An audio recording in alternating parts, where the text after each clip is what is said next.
BRS Congress ఈ రెండు పార్టీలు అవినీతి పార్టీలే అనేది కిషన్ రెడ్డి మాట సార్. గతంలో చాలా రాష్ట్రాల్లో చాలా నాయకుల మీద ఈ తరహా అంటే ఆ ప్రభుత్వాల మీద అంటే బీజేపీకి ఎగెనిస్ట్గా ఉన్న గవర్నమెంట్స్ మీద కూడా ఈ తరహా ఆరోపణలు గతంలో చేశారు. ఆ తర్వాత రాజకీయ ప్రయోజనాల కోసం ఆ పార్టీలతో పొత్తు పెట్టుకున్నారు, ఆ నాయకులను కూడా ఆ పార్టీలో కలిపేసుకున్నారు కూడా. ఇప్పుడు తెలుగుదేశం పార్టీని మరొక్కసారి కలుపుకోవడానికి భారతీయ జనతా పార్టీ సిద్ధమవుతుందనే సమాచారం సార్. సో గతంలో తెలుగుదేశం పార్టీ మీద చంద్రబాబు నాయుడు మీద కూడా ఇదే తరహా ఆరోపణలు చేశారు. మీది కుటుంబ పార్టీ, మీది అవినీతి పార్టీ, మీరు చాలా అవినీతి చేశారు అని మోదీ అన్నారు కదా సార్, పోలవరం ఏటీఎంగా మార్చేసుకున్నారు అని చెప్పేసి.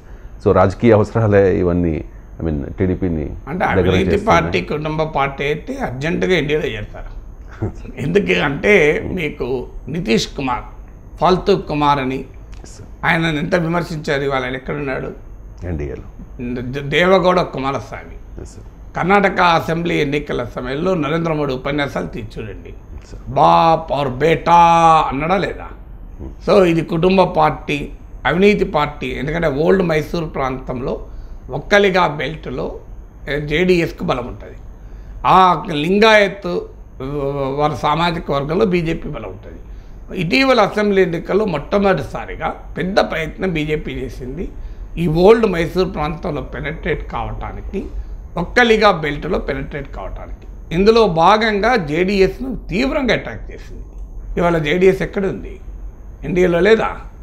సో అజిత్ పవార్ పైన ఆయన ఎన్డీఏలో చేరక 1 వీక్ ముందు నరేంద్ర మోడీ మహారాష్ట్రలో ఎన్సీపీ అంటే nationalist corruption party, Ajit Pawar 70,000 కోట్ల అవినీతి చేశాడు అన్నారు. ఇప్పుడు ఆయన ఎక్కడున్నాడు? ఎన్డీఏలో ఉన్నాడు. ఎవరికి ఆయన ఇప్పుడు ఆయన హోదా ఏంటి? ఆర్థిక మంత్రి. అంటే ఎన్డీఏ ప్రభుత్వంలో ఆర్థిక మంత్రి. ఎందుకంటే 1,000 కోట్లు తిన్నాడు కనుక మళ్ళీ తిని ఉపయోగపడతాడనా? ఎందుకు ఇచ్చారు ఆయనకు ఆర్థిక మంత్రి పదవి? అంటే 1,000 కోట్ల తినడమే ఆయన క్వాలిఫికేషనా? తర్వాత శివసేన చీలిక ఏక్నాథ్ షిండే వర్గం, వీళ్ళ ఎమ్మెల్యేల పైన సిబిఐ కేసులు, ఈడీ కేసులు. వాళ్ళు ఇలా ఎక్కడున్నారు? ఎన్డీఏలో లేరా? మీకు సువేందు అధికారితో సహా అనేక మంది తృణమూల నేతలు, వీళ్ళపైన సిబిఐ ఈడీ కేసులు లేరా? వాళ్ళు ఇవాళ ఎక్కడున్నారు? వాళ్ళు ఇవాళ ఎన్డీఏలో ఉన్నారు.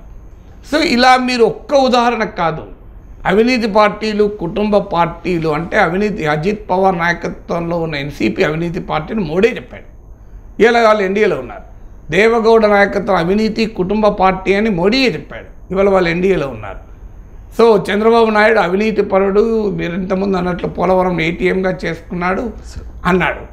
ఆ చంద్రబాబు నాయుడు కుటుంబ పార్టీ, చంద్రబాబు నాయుడు వేరే పని లేదు, లోకేష్ ముఖ్యమంత్రి అసలు బాప్ और బేటా అన్నాడు. ఇలా బాప్ और బేటాకో లేక ఎన్డీఏ మీద లేరే. అసలు ఎన్డీఏలో చేర్చుకున్నారా లేదా? చేర్చుకున్న ప్రయత్నాలు జరుగుతున్నాయా లేదా? సో ఇన్ని ఉదాహరణలు దేశవ్యాప్తంగా ఉంటే, సో బీజేపీ నిజంగానే కుటుంబ పార్టీలకు వ్యతిరేకమైతే వసుంధరా సింధియా కొడుకు ఎక్కడున్నాడు? బీజేపీ ఎంపీ కాదా?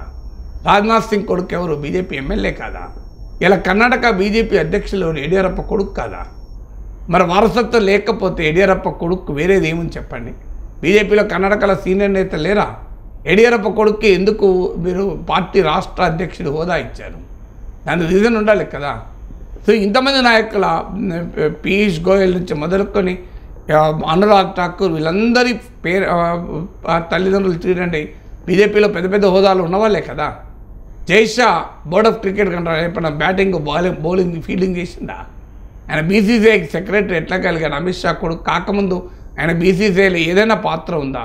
బీసీసీఐ ప్రపంచంలోనే రిచెస్ట్ స్పోర్ట్స్ బాడీ, ప్రపంచంలోనే, ఇండియాలో కాదు. మరి ప్రపంచంలోనే రిచెస్ట్ స్పోర్ట్స్ బాడీకి జైషా ఏ రకంగా సెక్రటరీ? అమిత్ షా కొడుకు కాక ఆయనకు వేరే సంబంధం ఏమైనా ఉందా? బీజేపీ అధికారంలోకి రాకముందు జైషాకు ఏదైనా సంబంధం ఉందా బీసీసీఐకి? సో ఆయనకు వేరే ఇంకేదైనా లింక్ ఉందా?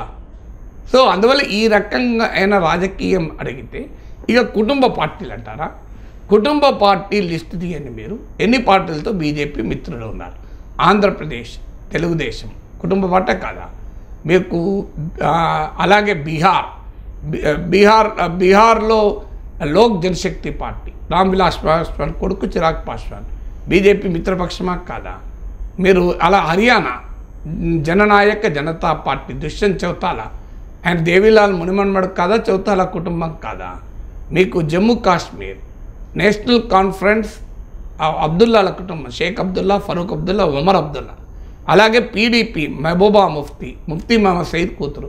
ఈ రెండు పార్టీలతో ఏదో ఒక సమయంలో బీజేపీ పొత్తు పెట్టుకుంది కదా. పీడీపీతో కలిసి బీజేపీ ప్రభుత్వంలో ఉంది కదా జమ్మూ కాశ్మీర్లో. మెహబూబా ముఫ్తీ ముఖ్యమంత్రిగా, బీజేపీ నాయకుడు ఉప ముఖ్యమంత్రిగా ఉన్నారు కదా. కర్ణాటక జనతాదళ్ సెక్యులర్ దేవగౌడ కుమారస్వామి ఈ పార్టీతో ఇప్పుడు మళ్ళీ పొత్తులో ఉన్నారు, గతంలో పొత్తులో ఉన్నారు. మీరు అలాగే నెక్స్ట్ మహారాష్ట్ర ఉద్ధవ్ ఠాక్రే శివసేనతో గతంలో పొత్తులో ఉన్నారు. ఆయన బాల్ ఠాక్రే కొడుకు కాదా? ఇప్పుడు రాజ్ ఠాక్రేతో కలుస్తున్నారు. ఆయన బాల్ ఠాక్రే మనమడు కాదా? సో ఇక మీకు ఇప్పుడు అజిత్ పవార్ ఆయన శరద్ పవార్ కుటుంబ సభ్యుడిగా రాజకీయాలు ఎరగకుంటే వేరే ఏమన్నా రోల్ ఉందా? ఓరిస్తా బిజు పట్నాయక్ కుమారుడైన నవీన్ పట్నాయక్తో బీజేపీకి మైత్రి లేదా? నాన్ ఎన్డీఏ మిత్రపక్షం కాదా? పంజాబ్ శిరోమణి అకాలీదళ్ ప్రకాష్ సింగ్ బాదల్ల కుటుంబం కాదా?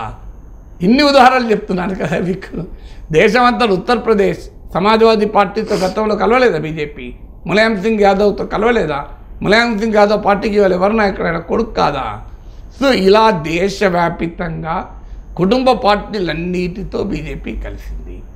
అలాంటప్పుడు ఇక కుటుంబ పార్టీ అవినీతి పార్టీలతో బీజేపీ కలిసింది.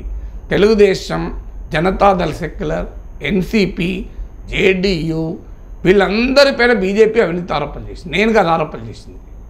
శివసేన ఏక్నాథ్ షిందే వర్గం, ఆయన ఏక్నాథ్ షిందే వర్గం కాకముందు శివసేన ఎమ్మెల్యేలుగా ఉన్నప్పుడు వీళ్ళందరిపైన నేను కాదు ఆరోపణలు చేసింది, బీజేపీ ఆరోపణలు చేసింది. మరి వాళ్ళందరూ ఇవాళ ఎన్డీఏలోనే ఉన్నారు కదా. మరి అవినీతి పార్టీలు, కుటుంబ పార్టీలు ఇన్నిటితో ఎన్డీఏలో ఉంచుకుంటూ మేము అవినీతి పార్టీ, కుటుంబ పార్టీకి వ్యతిరేకము తెలంగాణలో అంటే ఎవరు నమ్ముతారు, ఎవరు యాక్సెప్ట్ చేస్తారు? రేపు ఇక్కడ కూడా మళ్ళీ బీఆర్ఎస్తో కలుస్తారని చెప్పి వార్తలు కూడా వచ్చాయి కదా. కలవాలన్న గ్యారంటీ లేదు కదా. సో అలాంటప్పుడు మరి అవినీతి పార్టీలు, కుటుంబ పార్టీలని ఎంత తక్కువ మాట్లాడుతుందో మంచిది.